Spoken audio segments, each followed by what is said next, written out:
अर्थमंत्री निर्मला सीतारामन यांनी अर्थसंकल्प सादर केलेला आहे। वळूयात अर्थसंकल्पाच्या बातम्यांकडे पुन्हा एकदा। यावरती अर्थसंकल्पावरती आता राजकीय वर्तुळातून प्रतिक्रिया समोर आल्यात, पाहूयात। या बजेटमध्ये छप्पर फाडके फायदा मिळालेला आहे। म्हणजे 12 लाखापर्यंत उत्पन्नावर संपूर्ण करमुक्ती देण्याचा निर्णय घेतलाय। हा एक मोठा क्रांतिकारी निर्णय आहे आणि म्हणूनच मी मगाशी म्हणालो की कारण यामुळे करदात्यांची अधिकची बचत होईल। मोठ्या प्रमाणात त्यांना जे टॅक्स भरावा लागत होता त्यामध्ये उत्पन्नात त्यांच्या मोठ्या प्रमाणात बचत होईल। त्यामुळे रोजगार निर्मिती आणि आत्मनिर्भर भारताच्या दिशेने ठोस पावलं या अर्थसंकल्पात टाकून सर्वसमावेशक विकासावर भर दिलेला आहे। भारत देश के पंतप्रधान माननीय नरेंद्र मोदी साहब, फाइनेंस मिनिस्टर श्रीमती निर्मला सीतारमन जी, इनका अभिनंदन करता हूँ। उन देश के लिए विकसित देश बनने के रास्ते के तरफ हमारा देश जा रहा है। इतना उपयुक्त ये बजट है, अच्छा बजट है। सभी क्षेत्र को, मुख्यतः मीडियम क्लास को उन्होंने दिलासा अच्छा दिया है।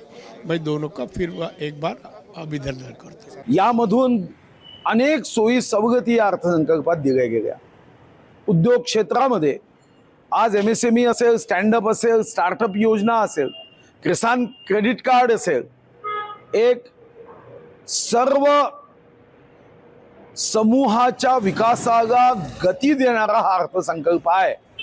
मी माननीय अर्थमंत्री निर्मला सीतारामन जी यांचे अभिनंदन करतो की या दशकामधला एक वेगवान गती देणारा अर्थसंकल्प त्यांनी सादर केला। इन्कम टॅक्सची मर्यादा ही 12 लाखापर्यंत 12 लाखापर्यंत या ठिकाणी वाढवलेली आहे। त्या निर्णयाचं सर्वच स्तरातून मोठ्या प्रमाणामध्ये स्वागत होत आहे।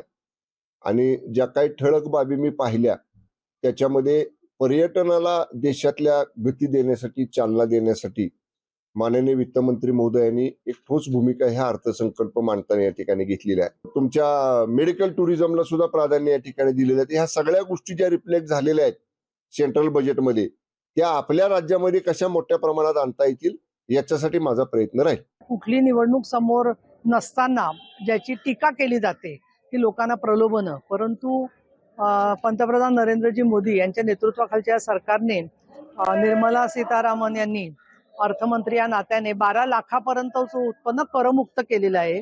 आणि जी काही माहिती माझ्या लक्षात आली आहे त्याच्यानुसार मला त्याचं चांगलं वाटतं आहे की ज्या लोकांचं उत्पन्न अगदी थोडं होतं आणि लगेचच त्यांना कर लागणार होता त्यांना त्यातून सूट मिळालेलीच आहे। पण एकूण उत्पन्नापैकी सुद्धा 12 लाखावर जर का 12 लाखानंतरचा स्लॅब सुरू होणार असेल तर ते खरोखर अतिशय वेगळी गोष्ट आहे। च्या अर्थसंकल्पामधले जे काही शेतकऱ्याच्या हिताच्या दृष्टीने घेतलेले महत्त्वाचे निर्णय आहेत त्यामध्ये कापूस उत्पादनाच्या वाढीवर भर देऊन जागोजागी जिथे कॉटन उत्पादक शेतकरी आहे त्या ठिकाणी टेक्सटाईल हबची निर्मिती, नाफेडवरून डाळ म्हणजे कडधान्याची खरेदी किंवा डाळयुक्त पदार्थाची खरेदी। आता सर्वात महत्त्वाचं सर्वसामान्यांकरता म्हणजे 10 लाखाऐवजी 12 लाखापर्यंत जो टॅक्स स्लॅब वाढवलेला आहे तो एक होणारा फायदा। SC ST महिलांना उद्योजक बनवण्यासाठी केलेली आर्थिक तरतूद, कॅन्सर सेंटर प्रत्येक जिल्ह्यामध्ये उभारण्याचा संकल्प, शहरी भागाचा विकास, कामगारांचं जीवनमान उंचावण्याकरता ई-श्रम पोर्टलद्वारे होणारा प्रयत्न, म्हणजे साधारण सर्वसामान्य घटकाच्या हिताच्या दृष्टिकोनातून केंद्रीय अर्थमंत्र्यांनी हा अर्थसंकल्प मांडलेला आहे। बजेट अतिशय सकारात्मक आहे, पॉझिटिव्ह आहे आणि या भारताला खऱ्या अर्थानं 22व्या शतकाकडे घेऊन जाणारं बजेट आहे। मला असं वाटतं की पंतप्रधान नरेंद्रजी मोदी यांच्या नेतृत्वाखाली निश्चितपणे सामान्य माणसाचं जीवन सुखकर होईल असा मला या ठिकाणी विश्वास आहे। व्याजाचा दर हा कमी झाला पाहिजे ती माफक अपेक्षा आहे शेतकऱ्यांची। त्या दृष्टिकोनातून आमचे प्रयत्न सुरू आहेत आणि नाबार्ड बरोबर चर्चा करून त्यातून काय आपल्याला रिझर्व्ह बँकेवर चर्चा करून त्यातून रेट ऑफ इंटरेस्ट जो आहे तो कमी कसा करता येईल तो पण आम्ही या ठिकाणी तपासून बघणार। जो बजट की विशेषता ये है कि हमारी इकोनॉमी को एक्सेलरेट करने वाला ये बजट है। जहाँ तक इंफ्रास्ट्रक्चर को हर समय वित्त मंत्री प्राथमिकता देते हैं, इस समय भी हमारा बजट बढ़ा है जिसके कारण इंफ्रा रोड सेक्टर में इसका बहुत बड़ा फायदा होगा। मुझे इस बात की खुशी है कि कृषि विभाग की ओर उन्होंने विशेष रूप से ध्यान दिया है। प्रधानमंत्री मोदी जी के नेतृत्व में आत्मनिर्भर भारत, $5 ट्रिलियन की इकोनॉमी और विश्व की हम तीसरी अर्थव्यवस्था बनने की प्रक्रिया में है, उसमें निश्चित रूप से हम कामयाब होंगे, ऐसा विश्वास व्यक्त करता हूँ। लोकशाही मराठी, ऐका, पहा, जागरूक रहा।